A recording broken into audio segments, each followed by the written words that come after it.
आज तक रेडियो सुनता है सारा जहां।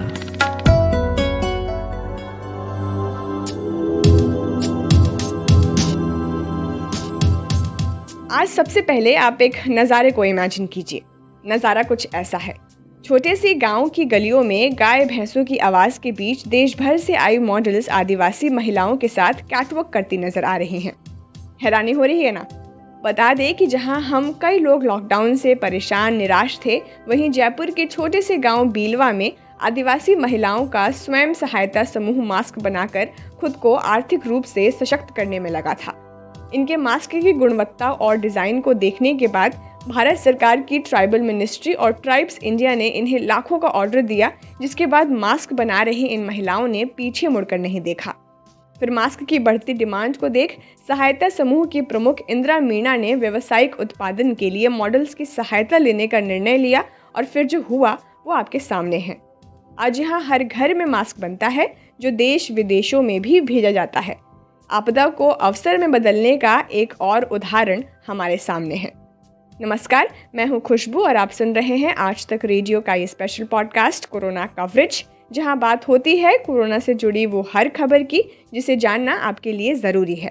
फिर देर किस बात की, चलिए आज का सिलसिला शुरू करते हैं। आज क्या क्या बात होगी जल्दी से बता देती हूँ। तो भारत में बन रही वैक्सीन को लेकर पाकिस्तान क्यों इतना इंटरेस्ट दिखा रहा है, अभी क्या कुछ स्टेटस है। फिर बात होगी कि क्या वैक्सीन से वाकई महिलाओं और पुरुषों को इनफर्टिलिटी की समस्या होती है। और अंत में एक वैक्सीन लगवाने वाले डॉक्टर का अनुभव सुनेंगे। लेकिन जल्दी से पहले देश दुनिया से आई कोरोना अपडेट्स को सुन लीजिए।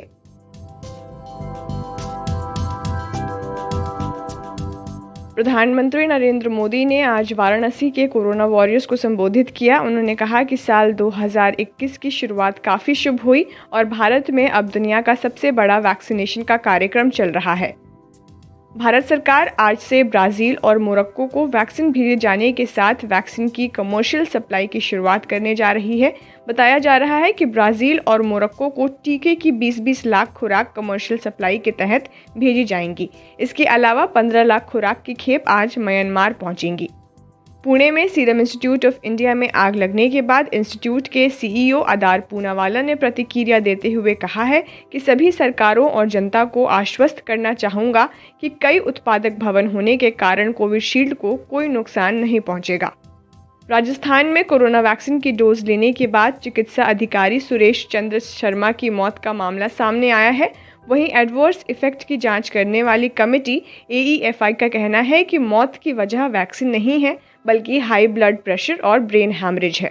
मध्य प्रदेश के पूर्व मुख्यमंत्री कमलनाथ ने पत्रकारों और मीडिया संस्थानों से जुड़े कर्मियों को कोरोना वैक्सीनेशन अभियान में प्राथमिकता देते हुए उनका फ्री वैक्सीनेशन किए जाने की मांग की है।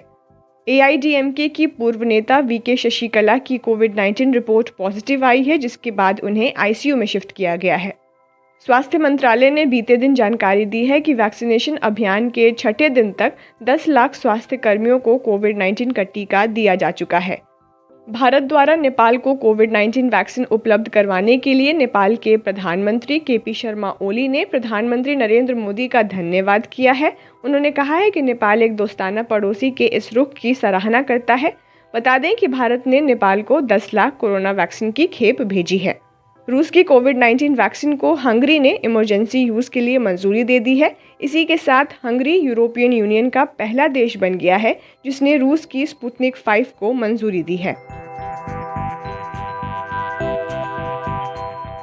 दुनिया भर में वैक्सीन के लिए होड़ मची हुई है। हर देश अपने नागरिकों को सबसे उम्दा और सस्ती वैक्सीन लगवाने की जद्दोजहद में लगा हुआ है। ऐसे में पाकिस्तान की ड्रग रेगुलेटरी अथॉरिटी ने ऑक्सफोर्ड एस्ट्राजेनेका की वैक्सीन और चीन की सिनोफार्म वैक्सीन खरीदने के फैसले को मंजूरी दे दी है, लेकिन इस पर अभी तक कोई भी समझौता नहीं हो पाया है। अब पाकिस्तान सबसे सस्ती वैक्सीन खरीदने के लिए अपने पड़ोसी भारत की तरफ देखने लगा है। भारत की वैक्सीन के लिए पाकिस्तान आखिर क्यों इतना बेकरार हो रहा है, इस पर मैंने आज तक रेडियो के रिपोर्टर रिचीक मिश्रा से पूछा। तो रिचीक, भारत में बन रही वैक्सीन में पाकिस्तान क्यों रुचि दिखा रहा है? देखिए, ऐसा है कि पाकिस्तान के पास ऐसी कोई फार्मास्यूटिकल कंपनी नहीं है जो दवाई मैन्युफैक्चर करे, और उन्होंने ट्रायल के लिए लोगों को वॉलंटियर तो चुना, लेकिन वहां पे चूंकि मैन्युफैक्चरिंग यूनिट है नहीं, प्रोडक्शन हो नहीं रहा है, तो वहाँ पे किसी को वैक्सीन मतलब सस्ते दामों पे नहीं मिलेगी, जबकि भारत में ये सारी सुविधाएं उपलब्ध है, मैन्युफैक्चरिंग यूनिट्स भी है, सीरम उसको बना भी रहा है। पाकिस्तान जो है वो एस्ट्राजेनेका और ऑक्सफोर्ड वाली जो वैक्सीन है, कोविशील्ड जिसको हमारे यहाँ कोविशील्ड कह रहे हैं, वो लेना चाहता है। और उसका इंटरेस्ट इसलिए है कि भारत में ये दवा सस्ती है। भारत में अगर इसकी जो कीमत देखी जा रही है वो $6 से $7 बोली जा रही है। तो पाकिस्तान के जो आला अधिकारी हैं और वहाँ की जो दवा, एक आध दो दवा कंपनियों के जो एक्सपर्ट्स हैं, वो ये कह रहे हैं कि अगर हमको भारत से दवा मिलती तो हमें कम कीमत पे मिलेगी, बशर्ते हम अमेरिका या WHO या यूरोपियन या चाइना से किसी की तरीके से लेते हैं। तो नॉर्मली उस वैक्सीन की कीमत $6 से $7 है, मतलब $6 से $7 हो गया, करीब 950 से 1200 रुपए के आसपास। अगर थोड़ा बहुत कुछ टैक्स वगैरह लगा लेते हैं तो ये हद से हद 1500 तक प्रति डोज पाकिस्तान में जा करके दी जा सकती है, या वहाँ पे वो मिल जाएगी।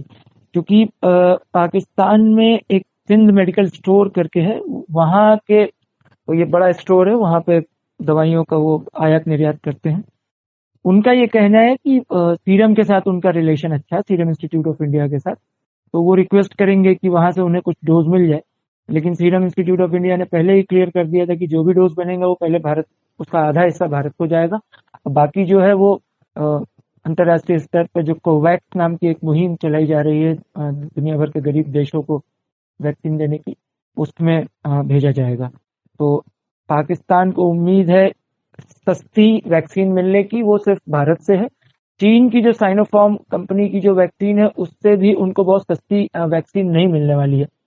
दूसरी अच्छी बात यह है कि सीरम इंस्टीट्यूट ऑफ इंडिया की जो वैक्सीन है वो उसकी जो एफिकेसी है, जो उसकी क्षमता है वो 90% है, बल्कि साइनोफार्म की जो वैक्सीन है उतनी नहीं है। तो पाकिस्तान इस उम्मीद में है कि भारत से उसको वैक्सीन के डोज मिल जाए। अभी इस मामले में भारत सरकार का क्या रुख है रिची, कि क्या हम पाकिस्तान को वैक्सीन देंगे? देखिए, भारत सरकार का क्या रुख है ये अभी तक आधिकारिक तौर पे कहीं से भी कुछ भी क्लियर नहीं है। इसके बारे में सरकार की तरफ से न तो कोई बयान आया है, ना ही किसी तरह का कोई इशारा किया गया है। जहां तक बात रही पाकिस्तान को वैक्सीन देने की, तो ये बहुत ही कूटनीतिक मामला है, और साथ ही साथ ये इंसानियत का मामला है, क्योंकि अंतर्राष्ट्रीय स्तर पर ये बीमारी फैली हुई है। अगर भारत सरकार पाकिस्तान को वैक्सीन देती है तो कूटनीतिक मामले में उसकी जो प्रतिष्ठा है, जो उसकी इमेज है, वो अंतर्राष्ट्रीय स्तर पर बढ़ जाएगी कि एक तो पड़ोसी देश है, दूसरा उसके साथ जो हमारी तलखी चलती है भारत की, उस तलखी को दरकिनार करते हुए भारत ने एक सहृदयता दिखाई और इंसानियत के नाते वैक्सीन दे दी। तो ये दो फ्रंट्स ऐसे हैं जिसपे भारत की इमेज अच्छी बन सकती है अगर ये वैक्सीन देते हैं। लेकिन अब उसके लिए देखना ये होगा कि पाकिस्तान सरकार किस तरह से भारत सरकार को अप्रोच करती है, और केंद्र सरकार जो है वो उसको किस तरह से, उनको किस रेट में क्या दवाइयां देती है, ये तो अभी भविष्य बताएगा। शुक्रिया रचिक। कोरोना से जुड़ी साइड इफ़ेक्ट्स में एक ऐसे साइड इफ़ेक्ट्स पर ज़रूर सवाल उठता है, वो ये है कि वैक्सीन लगवाने से महिलाओं में इनफर्टिलिटी यानी बांझपन की समस्या आती है। इस अफवाह को भारत के हेल्थ मिनिस्टर डॉक्टर हर्षवर्धन कुछ दिनों पहले ट्विटर के जरिए वैक्सीन से जुड़े संदेहों को दूर करने की कोशिश भी कर रहे थे। उन्होंने एक ट्वीट में कहा था कि इस बात का कोई वैज्ञानिक प्रमाण नहीं है कि कोविड वैक्सीन पुरुषों या महिलाओं में बांझपन पैदा कर सकता है। अब जो ये गलत सूचना है उस पर रोक लगाने के लिए लीडिंग यूनियंस भी साथ आए हैं। तो मैंने सिग्नस ग्रुप ऑफ हॉस्पिटल के founder and director Sachin Bajaj से पूछा कि क्या साइंटिफिक एविडेंस है डॉक्टर जो इस बात को सपोर्ट करते हैं कि वैक्सीन लगवाने से इनफर्टिलिटी होती है। देखिए, ऐसा है कि वैक्सीन कई सालों से हम इस्तेमाल कर रहे हैं और काफी करोड़ों की मात्रा में डोजेज लगती हैं। अगर इंडिया में आप देखें तो करीब करीब 6 करोड़ लोगों को, जिसमें 3 करोड़ गर्भवती महिलाएं और 3 करोड़ बच्चे हैं, हम 12 तरह की वैक्सीन उनको हर साल लगाते हैं। तो किसी भी वैक्सीन से अभी तक ऐसा नहीं मिला है कि कोई इनफर्टिलिटी करती हो या कोई प्रॉब्लम करती हो। वैक्सीन सिर्फ इस समय प्रेग्नेंट विमेन और जो महिलाएं दूध पिला रही हैं अपने बच्चों को, यानी लैक्टेटिंग विमेन, उनमें अभी तक इनको अप्रूवल्स नहीं मिले हैं, क्योंकि ये अप्रूवल्स बहुत जल्दी लिए गए हैं, 1 साल में हुए हैं, इमरजेंसी यूज ऑथराइजेशन है, तो पूरा डेटा नहीं है। पर अगले 1-2 साल और जब इस पे काम होगा तो उम्मीद है कि प्रेग्नेंट विमेन में भी इसका अप्रूवल्स मिल जाएगा, क्योंकि ये वैक्सीन अभी काफी सेफ दिख रही हैं। तो अभी तक ऐसा कोई भी आपके पास डेटा नहीं है कि वैक्सीन से इनफर्टिलिटी हो, और ये बहुत एक भ्रांति है और इसके बारे में किसी को भी इसकी चिंता नहीं करनी चाहिए। वैक्सीन को लेकर महिलाओं को और कैसी इन्फॉर्मेशन की ज़रूरत है जिससे ये अफवाह ना फैले और ज़्यादा से ज़्यादा फीमेल वैक्सीन्स लगवा सके? देखिए, वैक्सीन हेजिटेंसी और वैक्सीन के बारे में अफवाहें बहुत कॉमन है। देखिए, अफवाह उड़नी बहुत आसान होती है, क्योंकि अफवाह के अंदर कोई वजन नहीं होता, इसीलिए वो उड़ती है। और किसी भी अफवाह को ना तो फेज 1 ट्रायल में जाना है, ना फेज 2, ना फेज 3, तो अफवाह तो अपने आप ही आप बना सकते हैं, अपने आप ही फैला सकते हैं। लेकिन वैक्सीन्स बहुत सारे फेजेस के थ्रू जाती हैं। फेज 1 ट्रायल्स होते हैं, फेज 2 ट्रायल्स होते हैं, फेज 3 ट्रायल्स होते हैं, और फेज 1 ट्रायल्स में सेफ्टी बहुत ज्यादा देखी जाती है। और जो वैक्सीन ये फेज 1 ट्रायल्स को क्रॉस करती हैं, वही वैक्सीन आगे वाले ट्रायल फेज में जा सकती हैं। तो उन सभी वैक्सीन में ये सेफ्टी प्रूव हुई है, और हम कम्युनिटी को अगर ये डेटा दिखाएं, अगर ये सारी चीजें एश्योर करें, तो मेरे ख्याल से हम काफी लोगों को इसमें कॉन्फिडेंस दे सकते हैं।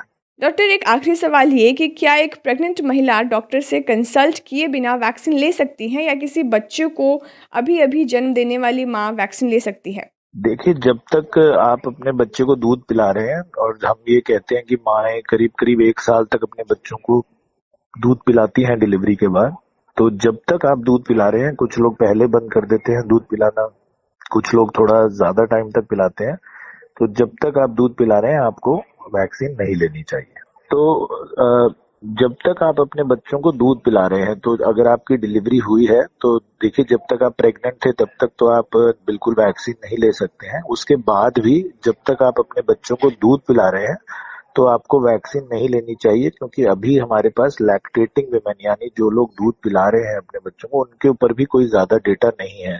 जिस तरह हमारे पास 18 साल से नीचे बच्चों के लिए भी डेटा नहीं है, और गर्भवती महिलाओं के लिए भी डेटा नहीं है। तो जब आप प्रेग्नेंट हुए हैं तब भी आपको वैक्सीन नहीं लगवानी है, और जिस उम्र तक भी आप बच्चे को दूध पिला रहे हैं, चाहे वो 6 महीने है, चाहे 8 महीने है, चाहे 1 साल है, तो आपको उस टाइम तक वैक्सीन नहीं लगवानी चाहिए। जब आप दूध पिलाना बंद कर दें, उसके बाद आप सेफली जाके वैक्सीन लगवा सकते हैं। शुक्रिया डॉक्टर। अब यहाँ एक छोटे से ब्रेक के लिए रुकते हैं। लौटेंगे तो एक डॉक्टर से सुनेंगे वैक्सीन लगवाने के बाद उन्होंने कैसा फील किया। तब तक के लिए बने रहिए हमारे साथ। आज तक रेडियो अब सुनिए आज तक की मोबाइल एप्लीकेशन पर भी। प्ले स्टोर से आज तक की मोबाइल ऐप डाउनलोड करें। ऐप में आपको सबसे ऊपर राइट साइड में 3 आइकन दिखेंगे। उनमें से एक जो सबसे बीच में है वो है आज तक रेडियो का आइकन, तो उसे उंगली से जरा सा छू दीजिए और खुल जाएगा हमारा पिटारा, जिसमें क्या है, न्यूज़ तो हर जगह है, पर हमारे यहाँ न्यूज़ है सही कॉन्टेक्स्ट के साथ। खबर तो आ गई, पर खबर से आगे की बात क्या है, उसका एनालिसिस आपको हमारे यहाँ मिलेगा। और इस ठिकाने पर सिर्फ खबरें ही नहीं हैं, ज्ञान की बातें हैं, मज़ेदार किस्से हैं, बतकही है और भी बहुत कुछ है, जिसका स्वाद लेने के लिए इस गली के चक्कर लगाते रहें। आज तक रेडियो कहते हैं इसे, सुनता है सारा जहां। एक बार फिर से आपका स्वागत है। आप सुन रहे हैं कोरोना कवरेज मेरे यानी खुशबू के साथ। वैक्सीन लगना जब से शुरू हुआ है तब से वैक्सीन पर सवाल उठने लगे हैं। पहले से भी थे, लेकिन लगने के बाद किसी को भर्ती कराने की नौबत आ जाती है तो किसी को कुछ भी नहीं होता। एक नॉर्मल वैक्सीनेशन की तरह ही लगता है उन्हें भी। अब क्योंकि फर्स्ट फेज़ में डॉक्टर्स या यूँ कहूँ तो वैक्सीन उन्हें लग रही है जो मोर्चे पर डटे हुए हैं, तो आज उन्हीं में से एक शख्स से आपकी मुलाकात मैं कराती हूँ। इनका नाम है प्रीतीश ढाल, जो भुवनेश्वर के कम्युनिटी हेल्थ सेंटर में मेडिकल ऑफिसर है। डॉक्टर होने के नाते इन्हें वैक्सीन लगवाने का मौका मिला, जिसे उन्होंने खुशी खुशी स्वीकारा है। वहीं जो स्वास्थ्यकर्मी डरे हुए थे, उनके डर को हटाने के लिए इन्होंने अपने कम्युनिटी सेंटर के हेड के साथ सबसे पहले वैक्सीन लगवाई। आइए इन्हीं से सुनते हैं कि कैसा फील किया जब उन्हें वैक्सीन लगी। हमारी सहयोगी श्रुतिका ने इनसे बात की है। हमें बहुत वक्त से इंतजार था कि वैक्सीन आएगी और लोगों को लगेगी। आपको लग चुकी है, कैसा अनुभव रहा है आपका? अनुभव तो अच्छा है। इसमें कुछ अभी तक तो हो गया 6-7 डेज हो गया, तो अभी तक तो कुछ साइड इफेक्ट तो आया नहीं है जी। और मोस्ट प्रोबेबली नहीं आएगा, ये हमारा विश्वास है। जी, तो सर ये प्रोसीजर क्या रहा था रजिस्ट्रेशन का, जब आपने रजिस्टर कराया होगा उस वक्त का? मैं गवर्नमेंट सर्विस में हूँ, जी। तो मेरा नाम पहले से आया था। हमारे जितने भी स्टाफ हैं उनका सबका नाम था।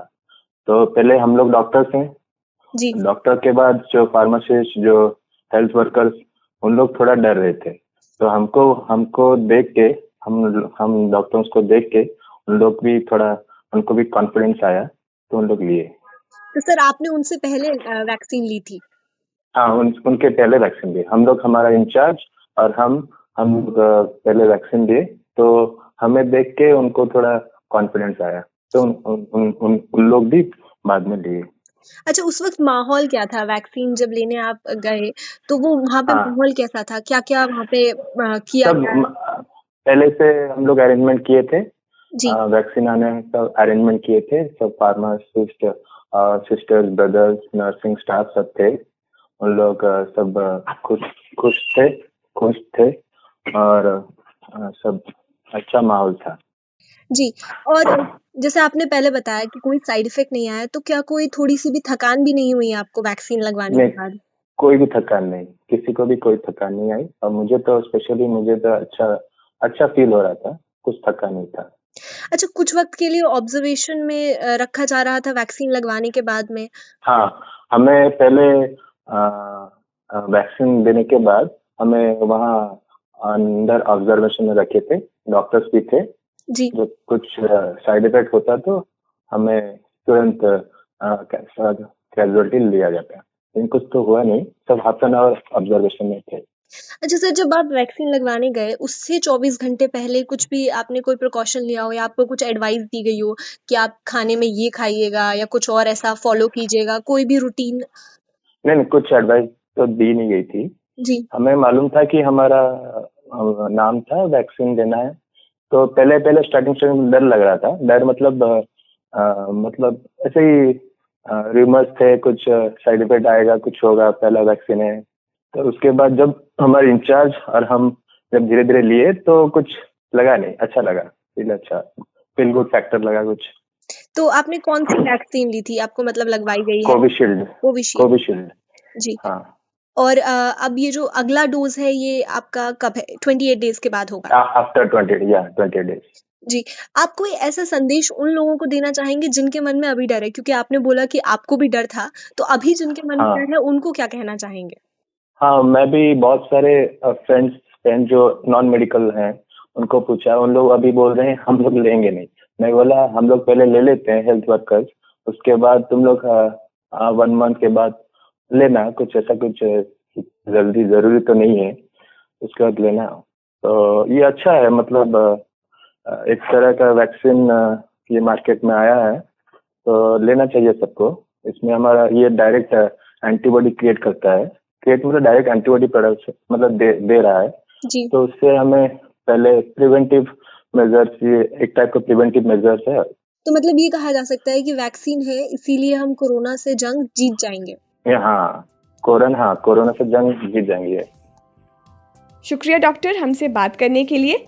आज के कोरोना कवरेज को फिलहाल यहीं विराम देते हैं। आपको आज का कवरेज कैसा लगा हमें ज़रूर बताइए। कोई सलाह सुझाव हो तो लिख भेजिए हमारे ईमेल पते पर radio@aajtak.com पर।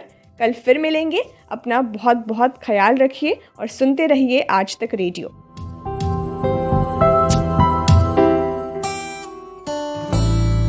एक तार म्यूजिक का और एक तार पोएट्री का, दोनों मिल जाएं तो क्या बनता है? दो तारा। मैं हूँ चिन्मयी और मैं हूँ जोएल। हम गाते हैं, सुनाते हैं कविताएं, कभी गिटार पर तो कभी बांसुरी पर, और कभी अपने घर में पड़े हुए बक्से की थाप पर। तो सुनिए हमारा दो तारा सिर्फ आज तक रेडियो पर।